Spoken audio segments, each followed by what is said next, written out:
សូមគោរពនឹងជំរាបសួរពុកម៉ែបងប្អូនដែលកំពុងតាមដានទស្សនាវីដេអូនេះទាំងអស់គ្នាតើលោកអ្នកកំពុងជួបបញ្ហាកង្វះទឹកប្រើប្រាស់ប្រភពទឹកនៅឆ្ងាយដើម្បីយកមកស្រោចស្រពដំណាំចំការឬបូមដាក់ស្រែមែនទេថ្ងៃនេះផងដែរខ្ញុំសូមណែនាំនៅប្រភេទម៉ូទ័របូមទឹកសូឡាម៉ាកេផេដាដែលជាបច្ចេកវិទ្យារបស់ប្រទេសអ៊ីតាលីយើងមានទាំងប្រភេទដាក់លើគោកនិងទម្លាក់ក្នុងអណ្ដូងទាំងប្រភេទ DC សុទ្ធនិងប្រភេទ Hybrid AC DC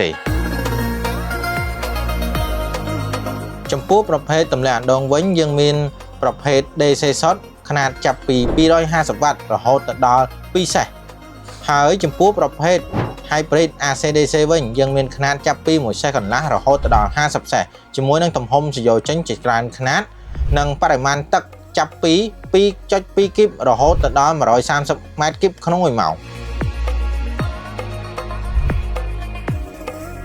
ចំពោះប្រភេទលើគោកយើងមានចាប់ពីកម្លាំង1សេសរហូតដល់30សេសជាមួយនឹងទំហំសយោទឹកចេញទឹកចូលជាច្រើនຂະຫນាត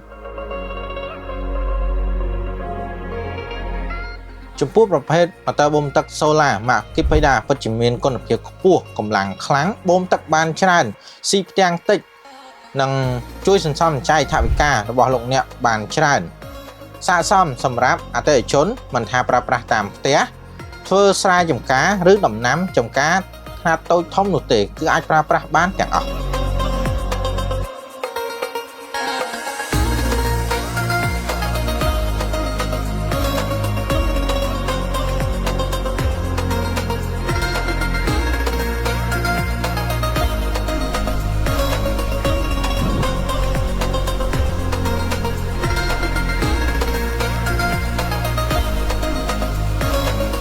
ជ្រើសរើសប្រភេទម៉ូទ័របូមទឹកសូឡាជ្រើសរើសផលិតផលម៉ាកេផេដា